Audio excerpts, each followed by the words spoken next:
The Kora, a modern West African fairy tale by Dr. Tamara Pizzoli. Illustrated by Elena Tomasi Ferroni. In the West African city of Dakar, not so long ago, in a land once composed of kingdoms and empires that is now known as modern Senegal, there lived a young girl by the name of Fatou.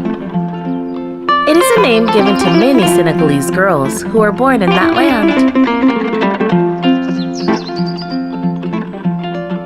Like many children around her age, Fatou was fascinated by the world around her.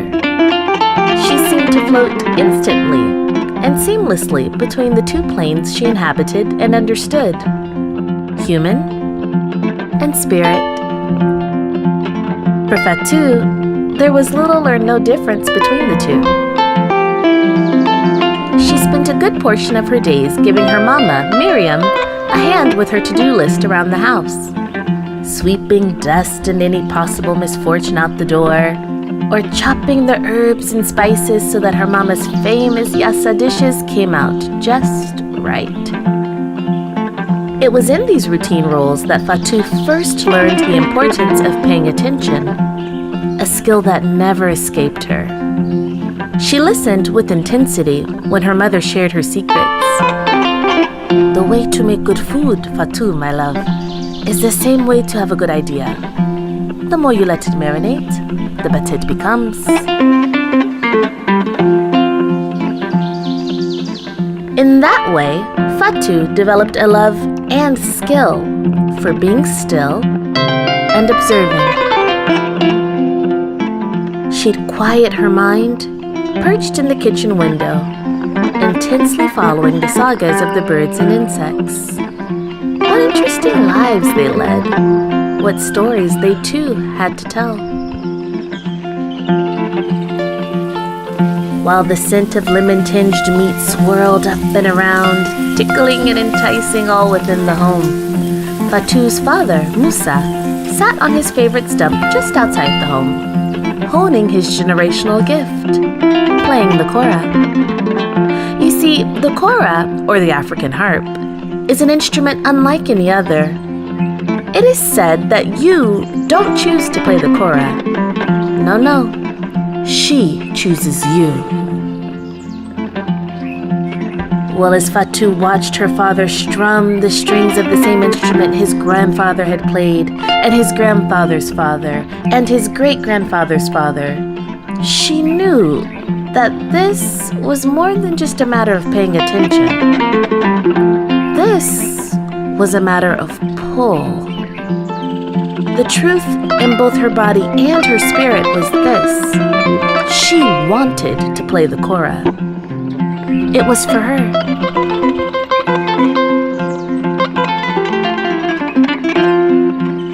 But much like trucks and dolls, robots and dress-up clothes, there are those who think that certain playthings are only for certain children.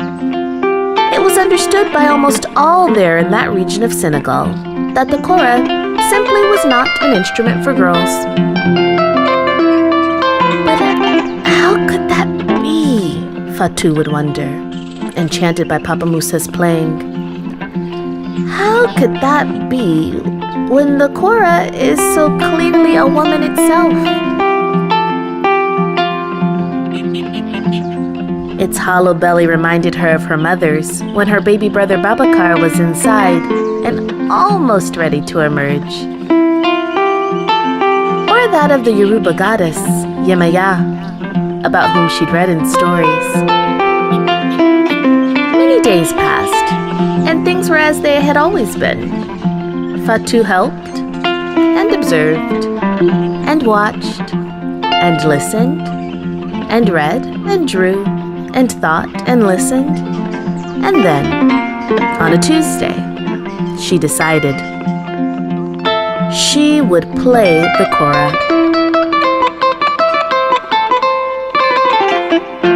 In her spirit, she didn't feel that her choice was wrong, but she didn't want to get into any trouble or disobey what she knew to be a rule.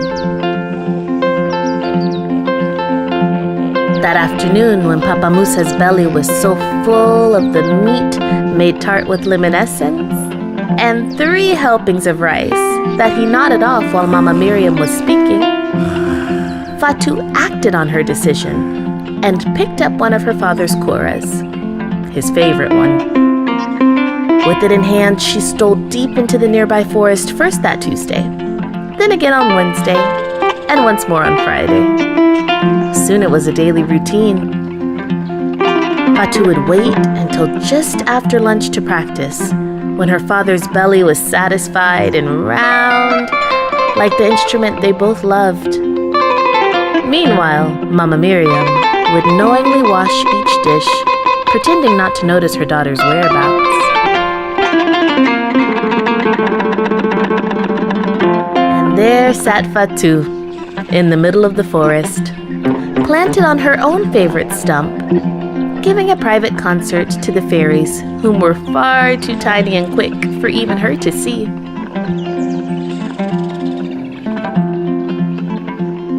And that went on for quite some time.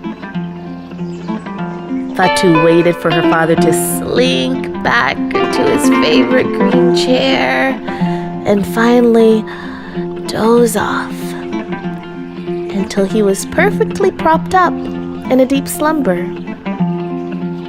And the girl child practiced and perfected her gift, offering the fairies notes upon which to dance.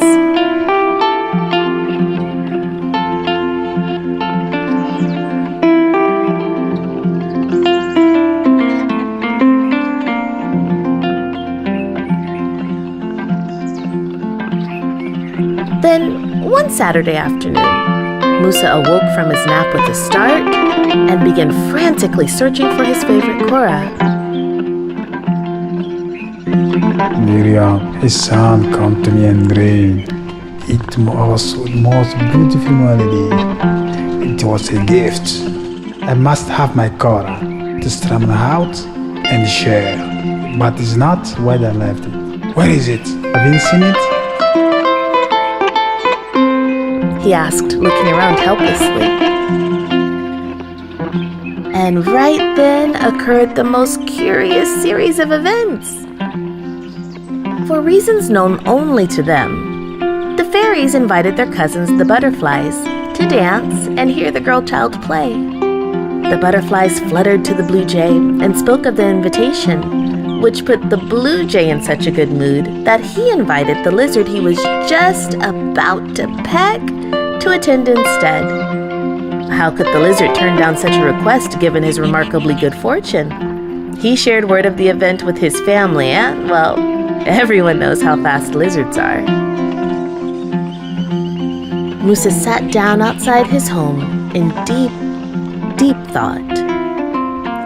Where could his Kora be? Being so quiet and so still causes one to pay very close attention. He noted first 2, then 7, 11, 19 lizards. How odd.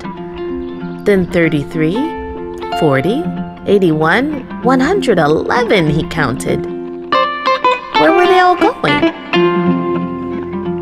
There was only one way to be sure, and Fatou's father followed the trail of reptiles to a familiar point by a patch of kinkilaba bushes, where he stopped suddenly in his tracks as the lizards scurried ahead. Could it be? Was it the same song from his dream that he was hearing? The one that had awakened him and caused his search? But how? Papa Musa instinctively removed his sandals, out of respect and admiration for what he might find. Surely a goddess or an angelic creature of some sort. Yes, certainly. He would tread on cautiously, he decided, thanking the forest and the universe for the gift of the song the entire way.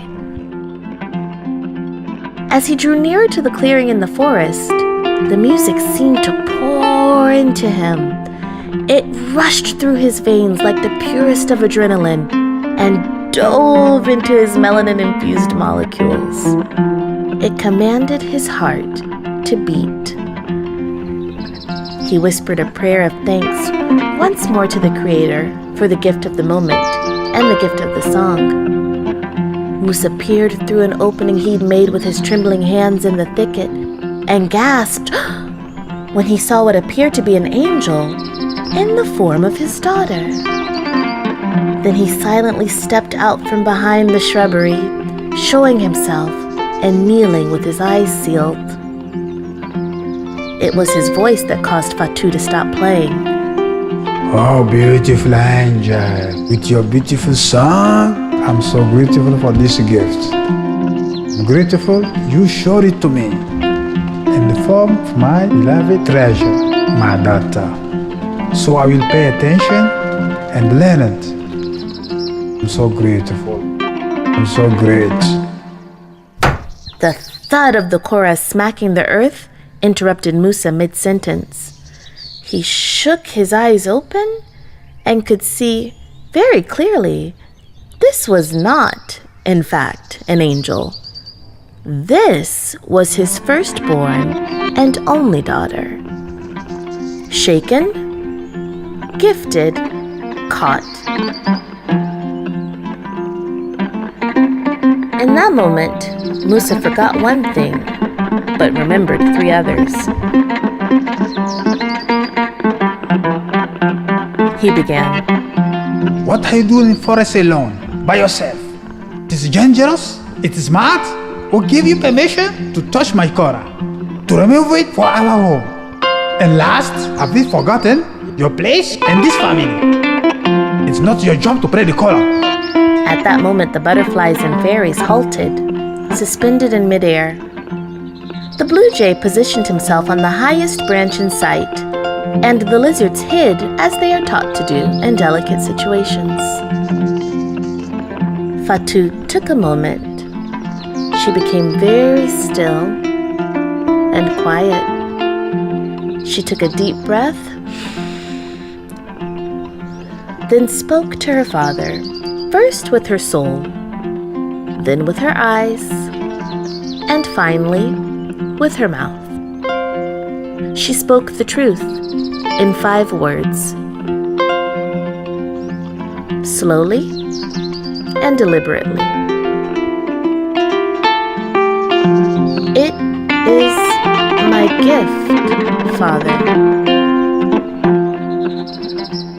Once Fatou uttered those words, the fairies did as they are taught to do so masterfully, and assisted by hand-delivering the delicate message to Musa's ears to ensure the words landed just so. And when they did, a curious thing occurred. Musa recognized them as the truth. He walked over to his daughter and kissed her forehead. He sat with his legs crossed on the ground beside her, then glanced once at his second love, his favorite Kora, then at his first love, her. Fatou understood. She grinned and picked up the instrument, now hers, positioning it between her legs firmly, with her digits properly poised to play. Her father lowered his head, lifted a nearby leaf, and kindly asked the lizard underneath to tell his wife to bring a second Kora to that place. And the lizard did. And together, they played in a place free of space and time, where fairies sway with their relatives the butterflies, and the blue jay perches on the highest branch. And as the daylight gave way to the warmth of evening, Mama Miriam danced to the sweet swirled hues of pink and blue musical notes, with Fatou's baby brother Babacar tied snugly on her back.